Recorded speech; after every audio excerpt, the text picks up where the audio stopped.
बिस्मिल्लाहिर्रहमानिर्रहीम। हर देखने वाले स्टूडेंट को प्रोफेसर काशिफ रबी का सलाम। आज हम जिस टॉपिक की बात कर रहे हैं उस टॉपिक की हेडिंग वाइट बोर्ड पे मैंने मेंशन की है और वो है कंटिन्यूटी। कंटिन्यूटी क्या चीज़ होती है, इसको आज हम बड़ी तफसील के साथ इसके ऊपर बहस करेंगे।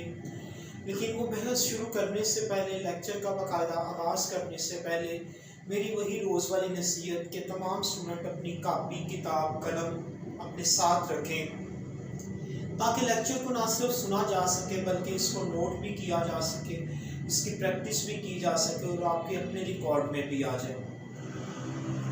और मेरे चैनल को सब्सक्राइब करें, इसको लाइक करें और आगे शेयर करना नहीं भूलिएगा ताकि बाकी लोग भी मैथमेटिक्स को सीख सकें। तो आइए हम आज के लेक्चर का बाकायदा आगाज़ करते हैं।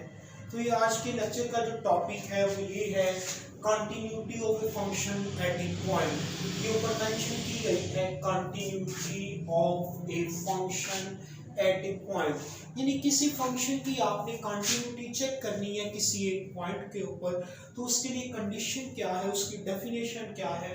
पहले हम इसकी डेफिनेशन की बात करते हैं कंटिन्यूटी की। वो क्या है, वो कह रहे हैं a function f is said to be continuous, यानी कोई भी फंक्शन है उसको हम कंटिन्यूस कह सकते हैं उस सूरत में at an interior point x equal to c of its domain. यानी कोई फंक्शन गिवन है, उसकी डोमेन गिवन है और उसकी डोमेन में से कोई एक एलिमेंट आपने उठाना है। जैसे देख में से कोई एक दाना पकड़ के हम चेक कर लेते हैं कि देख बाकी की उसकी क्या सूरत है। बिल्कुल इसी तरह कि हम डोमेन में बहुत सारे नंबर्स पड़े होंगे, उनमें से किसी एक नंबर को हम पिक करेंगे, अपने पसंदीदा नंबर को, और चेक करेंगे कि इस नंबर के ऊपर जो आपका फंक्शन है वो कंटिन्यूस है या नहीं। तो उसको चेक करने का तरीका का क्या है कि सबसे जो पहली बात ये है कि वो ये है कि किसी भी फंक्शन के कंटिन्यूस होने के लिए ज़रूरी है कि जिस पॉइंट के ऊपर आप उस फंक्शन की कंटिन्यूटी चेक कर रहे हैं उस पॉइंट के ऊपर आपके जो फंक्शन की वैल्यू है वो डेफिनेट नंबर होना चाहिए।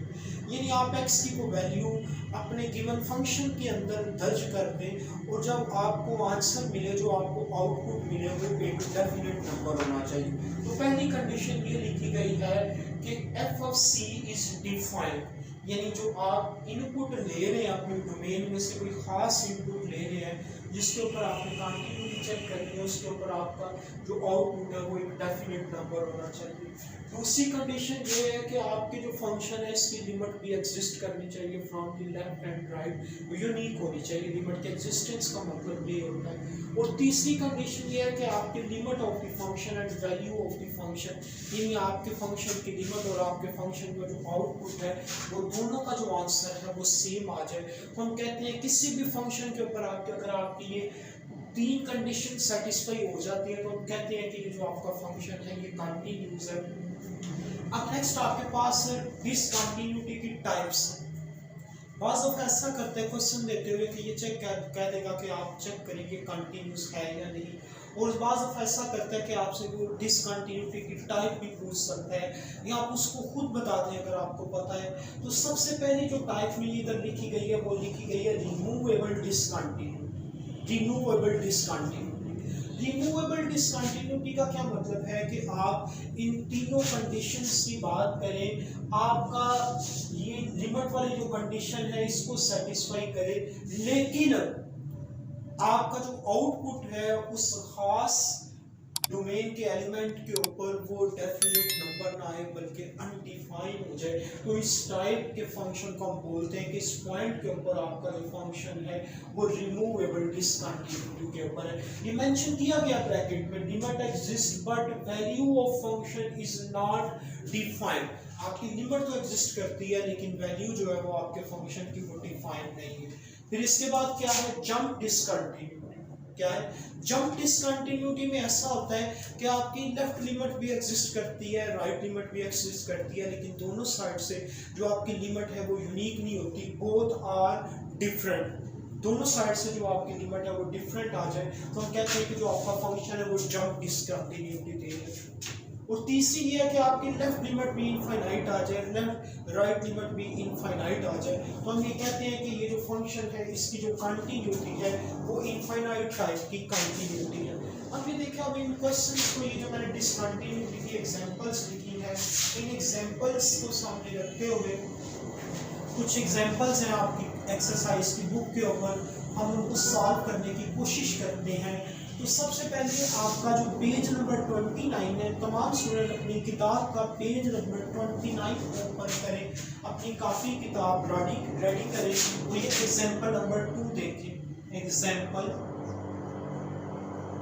Number 2, page number 29, page number 29, page number 29। तो ये देखिए जरा इधर इस एग्जांपल में जो हमें फंक्शन दिया हुआ है वो क्या है, f(x) is equal to x square minus 1 over x minus 1, और आपने इसकी जो कंटिन्यूटी है वो x इक्वल टू 1 के ऊपर आपने इसकी कंटिन्यूटी चेक करनी है। c इक्वल टू 1 कर लें, ये x इक्वल टू 1 कर लें कि आपका इसका जो पॉइंट ऑफ कंटिन्यूटी है या डिसकंटिन्यूटी है वो 1 है आपके पास। तो इसमें अब आप ये देखिए, आप इसकी लेफ्ट हैंड लिमिट चेक करेंगे। क्या करेंगे, पहले आप इसकी लेफ्ट हैंड लिमिट चेक करेंगे। तो इसकी लेफ्ट हैंड लिमिट चेक करने का तरीका का ये होता है कि limit x approaches, left limit है तो आप इसके ऊपर नेगेटिव साइन लगा देंगे। लेफ्ट लिमिट है तो आप इसके ऊपर नेगेटिव साइन लगा देंगे। लिमिट x अप्रोचेस, तो ये क्या आ जाएगा, x square minus 1 over x minus 1। आप इसके ऊपर लिमिट अप्लाई करें तो ये क्या आएगा आपके पास, limit x approaches, algebraic technique apply कर दें, x minus 1, x plus 1 and x minus 1, ये इसके साथ कट गया। तो आपकी जो लेफ्ट हैंड लिमिट है उसकी वैल्यू आपके पास फिर क्या आ गई है, limit x approaches negative x plus 1। तो आपकी जो लेफ्ट हैंड लिमिट है उसकी वैल्यू क्या आई है आपके पास, 2 आ गई है। लेफ्ट हैंड लिमिट की वैल्यू क्या आई है, यहाँ पे आपने चेक किया तो आपको इसकी लेफ्ट हैंड लिमिट की जो वैल्यू है वो 2 आ गई है। आप इसको इस तरह नोट कर लीजिए, ये आपकी जो लेफ्ट हैंड लिमिट है वो क्या आ रही है, 2 आ रही है। अब आप इसकी राइट हैंड लिमिट की बात करें, इधर right hand limit RH limit, right hand limit, तो राइट हैंड लिमिट में क्या करते हैं हम, 1 से थोड़ा सा आगे बढ़ेंगे, ऐड करेंगे तो प्लस आ जाएगा। लिमिट x अप्रोचेस 1 पॉजिटिव है तो ये क्या आ जाएगा, x square minus 1 and x minus 1। तो इसके ऊपर आप राइट साइड से जब लिमिट अप्लाई करेंगे तो वहां से भी जो आपको आंसर है वो 2 मिल जाएगा उसी टेक्निक के साथ। तो इसकी जो राइट हैंड लिमिट है वो आपको क्या मिली है, सेम टेक्निक के साथ 2 आ गई है। इट मीन्स कि जो आपकी राइट हैंड लिमिट है और लेफ्ट हैंड लिमिट है वो इक्वल आ गई है। आप उसे मेंशन करें, RHL is equal to LHL, यानी जो आपकी राइट हैंड लिमिट है वो लेफ्ट हैंड लिमिट के बराबर आ गई है। राइट हैंड लिमिट आपकी लेफ्ट हैंड लिमिट के बराबर आ गई है। तो नतीजा क्या आया कि आपकी जो लिमिट है वो एग्जिस्ट कर रही है। अब आप इसकी वैल्यू की बात करें, ये जो आपका गिवन फंक्शन है, आप इसकी वैल्यू की बात करें 1 स्क्वायर 1, तो ये क्या आ जाएगा 0 ओवर 1, ये क्या आ गया 0 ओवर 0। ये क्या है, इंडिटरमिनेट फॉर्म। तो ये आपकी f(1) जो है वो डिफाइंड नहीं है। f(1) क्या है, is not defined, is not defined. तो ये जो फंक्शन है आपका, इसकी अब डिसकंटिन्यूटी जो है वो किस टाइप की आ गई है, रिमूवेबल डिसकंटिन्यूटी। ये किस टाइप का क्वेश्चन है कि इसकी देखिए लिमिट तो एग्जिस्ट कर रही है दोनों साइड से, left limit right limit equal है, लेकिन क्या हुआ है कि आपके पास इसकी जो वैल्यू है वो डिफाइन नहीं है। दैट्स व्हाई जो एग्जांपल नंबर 2 है उसके अंदर रिमूवेबल डिसकंटिन्यूटी है आपके पास। अब हम इसकी अगली एग्जांपल देखते हैं, एग्जांपल नंबर 3 है, एग्जांपल नंबर 4 है। तो सारी एग्जांपल हमने देखनी है। अब एग्जांपल नंबर 3 करते हैं जो कि आपके आई थिंक पेज नंबर 29 के ऊपर ही है। तो उसकी स्टेटमेंट कुछ इस तरह है कि उसमें उसने इसका जो ए पार्ट है उसका उसमें फंक्शन कुछ इस तरह लिखा हुआ है। वो ये कह रहे हैं एक्स स्क्वायर -9 ओवर x -3 और वो कह रहे हैं कि x जो है वो 3 के इक्वल नहीं है, देन आपका जो x है वो अगर 3 के इक्वल है तो फिर आपके जो फंक्शन की वैल्यू है यानी f ऑफ 3 जो है, वैल्यू ऑफ द फंक्शन जो है वो 6 आपको गिवन है, वैल्यू ऑफ द फंक्शन आपको 6 गिवन है। अब आप इसकी लिमिट की बात करेंगे, लिमिट x अप्रोचेस 3, फंक्शन क्या है x square minus 9 over x minus 3 equal limit x approaches 3, तो ये क्या आ जाएगा x minus 3 and x plus 3 बटे में क्या आ जाएगा x माइनस 3, ये इसके साथ कटा तो इसके ऊपर जब आप लिमिट अप्लाई करेंगे आपको आंसर क्या मिलेगा 6। तो ये देखिए आपके पास इधर आपके जो फंक्शन की वैल्यू है वो क्या आ गई 6, आपकी लिमिट जो है वो क्या आ गई, वो भी आपके पास 6 आ गई है। तो इट मीन्स के value of the function is equal to the limit of the function. तो ये जो आपका फंक्शन है ये क्या है, ये कंटिन्यूस है। इसका जो ए पार्ट है आप उसे मेंशन कर दें कि this is continuous at x equal to 3 के ऊपर।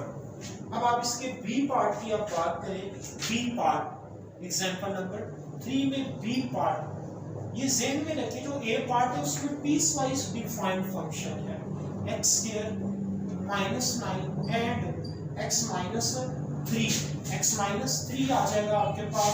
तो आप इसकी वैल्यू निकालने की कोशिश करें तो वो क्या आएगी 3 का स्क्वायर माइनस 9 ओवर 3 माइनस 3, तो ये क्या आ जाएगी 0 ओवर 0, ये क्या आएगी 0 ओवर 0 आपके पास आ जाएगी, g of 3 is equal to 0 over 0 आपके पास आएगी। तो ये क्या हो गई आपके पास रिमूवेबल डिसकंटिन्यूटी, क्योंकि इसकी लिमिट तो एग्जिस्ट कर रही है लेकिन इसकी जो वैल्यू है वो एग्जिस्ट नहीं कर रही। तो ये क्या है रिमूवेबल डिसकंटिन्यूटी की एग्जांपल है आपके पास। अब आप इधर एग्जांपल नंबर 4 की बात करते हैं, तो एग्जांपल नंबर 4 में क्या है आपके पास, एग्जांपल नंबर 4, एग्जांपल नंबर 4, इसमें देखिए जरा ये जो फंक्शन आपको गिवन है वो क्या है x minus 1 if x is less than 3, फिर क्या है 2x plus 1 if x is greater than or equal to 3 आ जाएगा आपके पास। अब आप क्या करें, इसकी लेफ्ट हैंड लिमिट चेक करेंगे। पहले आप क्या करेंगे, इसकी लेफ्ट हैंड लिमिट चेक करेंगे। तो लेफ्ट हैंड लिमिट जब आपने चेक करनी है तो उसमें आप क्या करेंगे 3 के ऊपर माइनस कर देंगे और फंक्शन का आपने वो वाला हिस्सा लेना है जहाँ पे जो x की डोमेन जो है वो लेस देन 3 है, तो वो क्या आ जाएगा x माइनस 1 एंड 3 माइनस 1। तो इसकी जो लेफ्ट हैंड लिमिट है उसकी वैल्यू आपके पास लिमिट क्या आ रही है 2, क्योंकि 3 माइनस 1 क्या होता है 2 होता है, ये इसकी लेफ्ट हैंड लिमिट। अब आप इसकी राइट हैंड लिमिट भी फाइंड करेंगे, राइट हैंड लिमिट। तो राइट हैंड लिमिट का सिंबल लिखने का तरीका का ये होता है कि x approaches 3 positive f of x is equal to x approaches 3 positive. 3 positive का मतलब है कि 3 की राइट हैंड साइड 3 से बड़े नंबर, तो फंक्शन का कौन सा हिस्सा लेंगे, हम ये वाला हिस्सा ले लेंगे। तो ये क्या आ जाएगा 2 इंटू 3 प्लस 1 इक्वल टू 7। तो ये देखें अब आप इधर जो आपकी लेफ्ट हैंड लिमिट है उसकी वैल्यू क्या आई थी +2, राइट हैंड लिमिट की वैल्यू क्या आई है आपके पास +7। इट मीन्स कि जो आपकी लेफ्ट लिमिट है वो जो आपकी राइट लिमिट है वो अनइक्वल आ गई है। आपकी लेफ्ट लिमिट और राइट लिमिट जो है वो आपकी अनइक्वल आ गई है। तो ऐसे केस में जो आपकी कंटिन्यूटी डिसकंटिन्यूटी होती है वो जंप डिसकंटिन्यूटी होती है। कौन सी? Jump discontinuity. इस क्वेश्चन में जो आपके पास टाइप आई है डिसकंटिन्यूटी की वो जंप डिसकंटिन्यूटी आई है। तो आज के लिए इतना ही काफी है। Thank you very much.